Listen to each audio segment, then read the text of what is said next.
disclaimer, I'm not part of YMCMB, Wayne's camp, or Rose camp. I'm not part of any of their camps. This is not anything official. Just that state my opinion on how I feel about the verses. Go. I hope y'all enjoy. Yeah, seriously, man. Hope y'all enjoy this episode. Okay.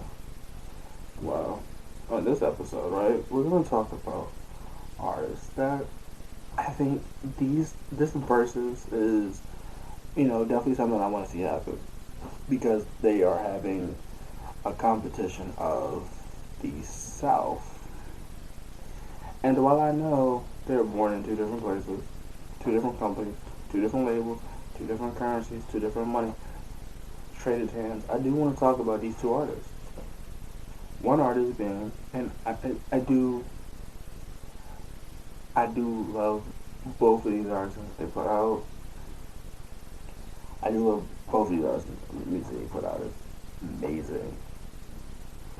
I'll plug all of that in literally at the end, but if you haven't listened to these recent albums, one artist, he's from New Orleans, right? He's from New Orleans. He has that Florida sound to him. So he moves to Florida. He started a business called Cash Money. They make Cash Money. Cash Money's doing good. Then he brings in some new talent by Wayne was on tour. I said it. Well, first artist Lil Wayne. Lil Wayne brings people on tour. And he happens to bring an amazing Canadian guy with him. And people don't understand, they're like, yo, what is YMCMB? Well, this is just after he drops the Carter 1 and the Carter 2. The Carter 3 is the most anticipated album. Which is crazy to me because we were trying to figure out who is the better with his hip hop. With him versus Nas, they had that fallout, which I completely understand. They had that fallout about the sound of hip hop, so Wayne dropped a bunch of projects back to back and back, which I completely understand. To prove that he is making waves. So they made waves. They made YMCMB. Young money, cash money business. Now, they had merch. They had a lot of stuff. They had a lot of stuff going for YMCMB. I said a lot of it going into YMCMB. However, this, to me, being the 1990s, 2000 kid, coming into it, we really see how strong the Wayne cosign was. We got to look at Hope's cosign with J. Cole. We got to see that cosign.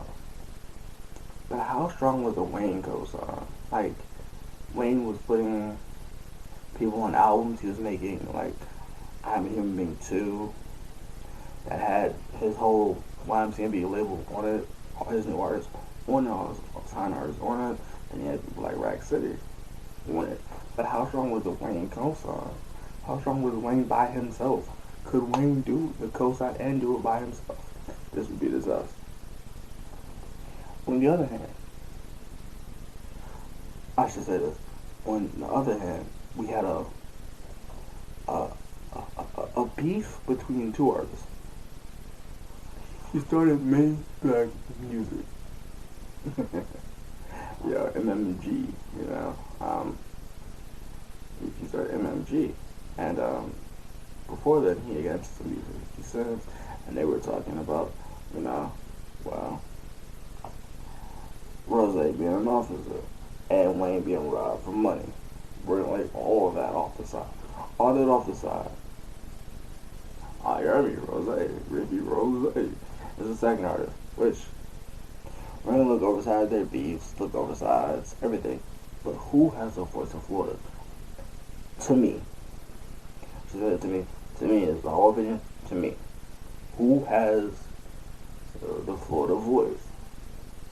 And it's crazy to me to say, who has the Florida voice? Who are the heads that make the Florida voice popular?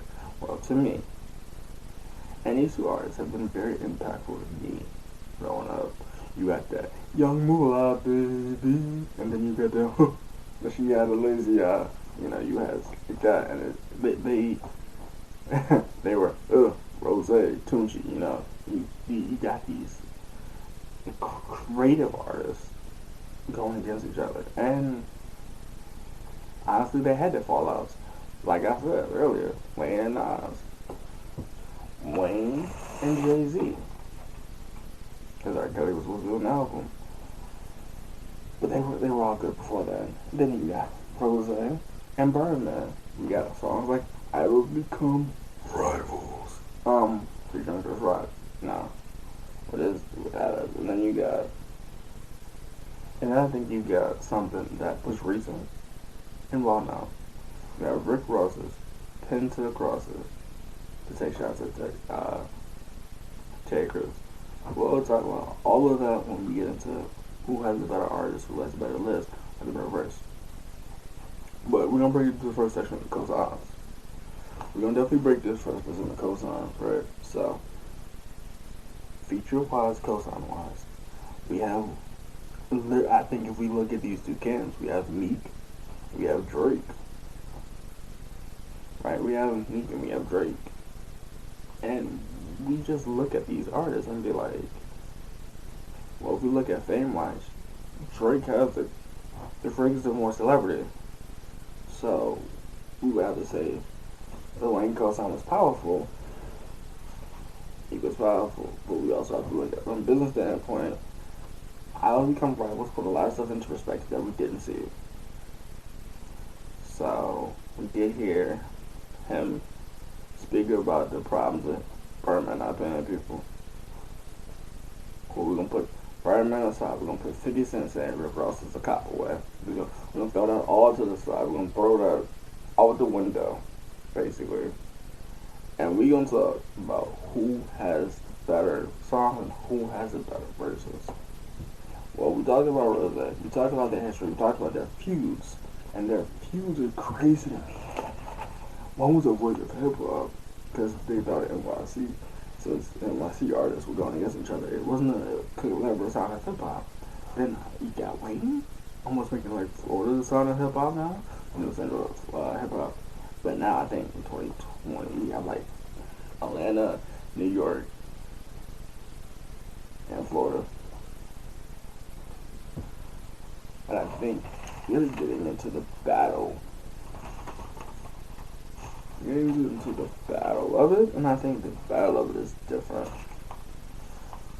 So, I think if we count Wayne's popular hits, we have Lollipop. We also have a Millie, because that's Mrs. Officer, and it's rare, but we have Dr. Carter. However, when we go to look now, we got BMF. We also got Go. And we got Diced Pineapples and Asher Martin, right? And I think this becomes a problem. So, I made a list. I'm not going to say it's an accurate list, but to me, it's between Rose and Wayne. You have BMF versus Lollipop, the original. And I say the original for a reason that I'll mention later on. I have that gun to BMF. Oh, I actually have a gun on Lollipop. Then you have Go, which was I had to agree on like Go with DJ Khaled producing, Rosa, and Triple C's, I believe.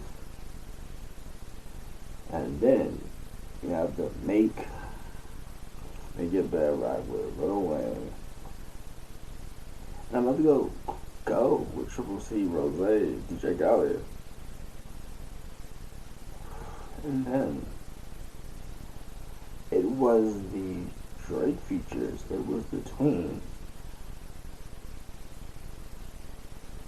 that new BB and see if it's BB. Is it the BB King? It's out. That was on my way. Dedication. So versus Diced Pineapple. And personally, for me, I'm Diced Pineapple. I didn't like that to resend it back all the time. Even though it was a clean win, I did like that. However, we get into these two songs, and I do consider these sides to me, because you have Vegas residency, and Dr. Carter.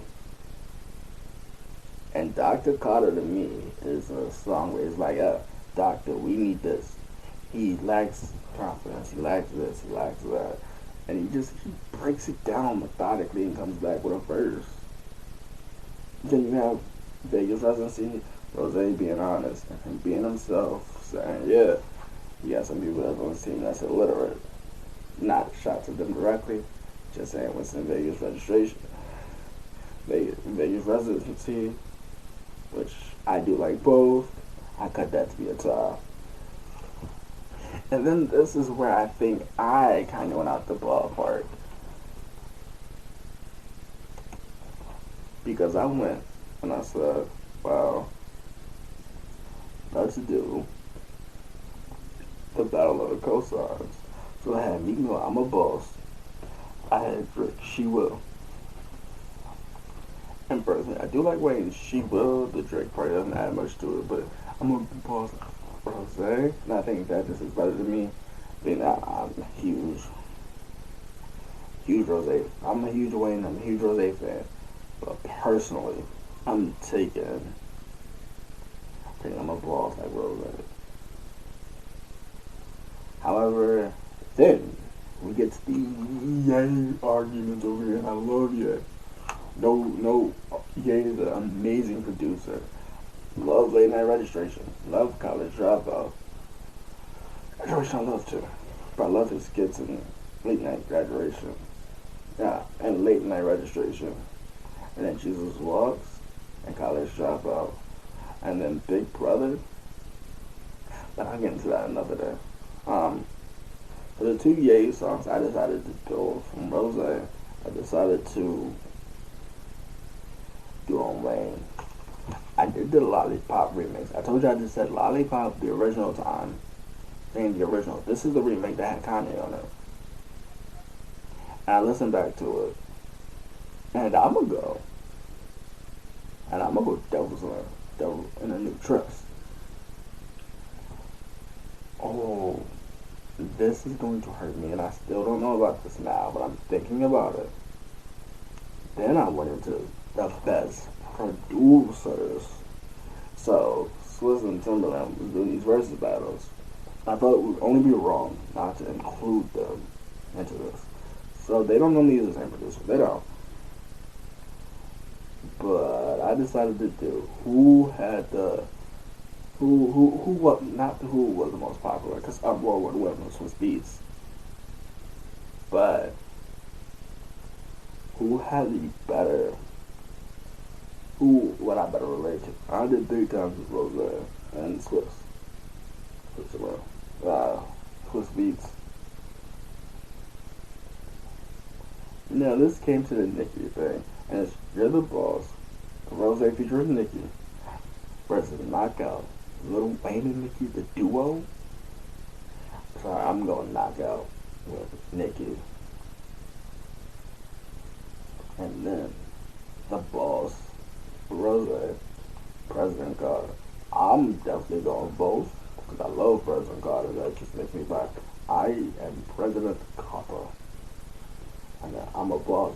I can't decide. So, okay. And so this whole conversation, when I was talking about fallouts earlier, I wanted to bring this up in conversation.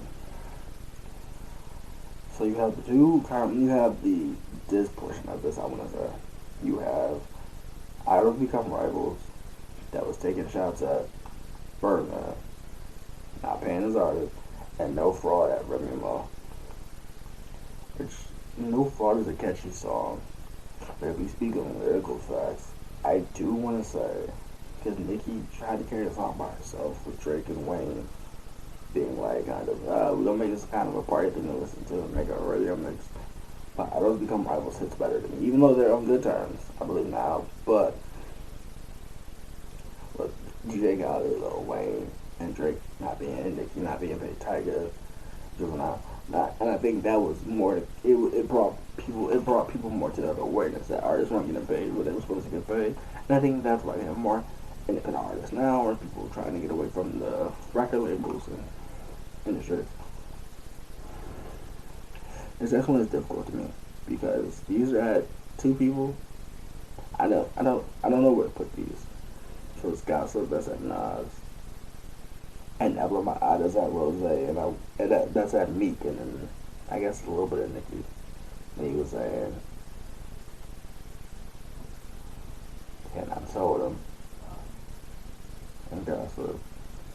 I'm gonna go Emblem Eye. And then the two overhyped songs, I think, to me personally, you have Ghostwriter versus Millie. I'm gonna go with Millie. I love Ghostwriter. I love the song Ghostwriter. He said I wrote for a lot of people. I appreciate that. Actually, I'm gonna go top with that because I do love the way both these songs are put together, and they're great to me. Now, this will be crazy. So I have a John Legend category in here, which is Free Enterprise. That's so special. I'm going Free Enterprise. I love Free Enterprise. I still listen to Free Enterprise today. The vocals and the range is crazy to me. Now, me being a slow, not me being, I'm gonna say that actually. Me being a huge or partial Jay-Z fan after the takeover and the blueprints and the Magna Carta, I decided since they have both worked with Jay-Z, since they both worked with since they worked with Hov, I figured it would be who had a better Jay-Z. Mr. Carter, featuring Jay-Z, Lil Wayne, Freemason, Ricky Rose. No, I'm going Ricky Rose. Now, since I'm a Florida boy, this is how it is. We're gonna do Florida Boy by T-Pain and How to Hate. Now, How to Hate is supposed to be the remix version of How to Love.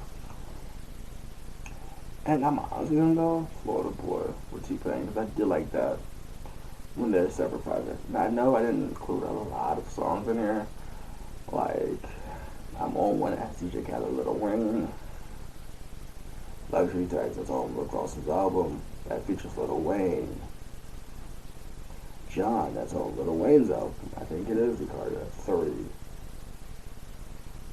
that features with Lil Z, it's so, and I think I'm on one. So I didn't add those songs for those reasons. Because they featured each other on the songs. I just didn't feel like that was right. I was trying to feel like that was right either to put them against each other on the same song and go verse to verse. So yeah, I just wanted to kind of wrap that up. But the cosign, man. I came back to the cosign because we're gonna look at all these cosigns. So Morion's still doing Morion. Wale's doing Wale, he making moves, but you know, he's not making as many moves as Nicki was, or Tiger Juvenile. They could have, like Tiger could have been at Wale's level right now if they had stayed. No, I guess the two stars coming from that camp under their artists like Wayne, Rose. We got Drake in the mill. I'm gonna go Drake in the mill, and personally to me, I like Drake. I don't like his newer stuff as much, but I'm what's upside with Drake or whoever who's more famous and who's more hustle. I do like them both, but I think if we're looking at numbers, I have to go Drake. While we're at it, I'm gonna add it though. Thinking about it like logically, that's definitely a Drake. However, it just shows you how strong the cosign was. The cosign was so big that he added other stuff. MMG started in 2012 when Rose made that announcement. When it got I think overall, I think they're both very great camps. I love both camps. I love both camps honestly because they're crazy. They're crazy. They gave me hopes and like ideas when they said they were my ideal camps, like record labels that I wanted to see more labels do during this time. The cosigns, obviously their cosigns carry on, their features carry on forever. I didn't want to do songs that were carried on by each other. However, I'm not gonna escape the elephant in the room and Maybach, the Maybach verse that Pusha wasn't on, or Vicky or whatever. I don't remember. I think it might not have been on between him and Wayne, because Wayne and Pusha got a beat. But I think overall, looking at these songs, looking at these albums, I do believe, honestly do believe that overall, I think the best camp, IMCMB, I think the most reasonable camp that were paying the artists the right fees, I'm just going to MMG. They did a tribute that was Self Love Volume 2, which had Wale, McMill, and all of them on song. Then you had the YMCMB version, which was I'm Not Even Being 2, with Lil Wayne, that Twist and everybody, that Tiger, and that Drake, and that Nicki. It had everything. And it had a YMC Banger and YM Salute. I think we all got good songs out of them all. Out of everything, we got all good songs. There were no bad songs that they made to go against each other, at each other, and I think overall they did. They changed hip hop. These two organizations did change hip hop. Much love to both of Wayne, Rose. They were great artists. Expecting more projects from them in 2021, 2022, and 2023. If you haven't listened to their most recent albums, which would be Funeral, and if you haven't listened to Rose or Miami 2, I definitely say go listen to it, but definitely go back and listen to their older stuff. It's always good to go back and listen to their older stuff and see how it aged. And they're both metaphorically good rappers, and double entendres, they're both good. So all that being said and done, for real, I'll definitely see y'all in the next one, and I'm recording these.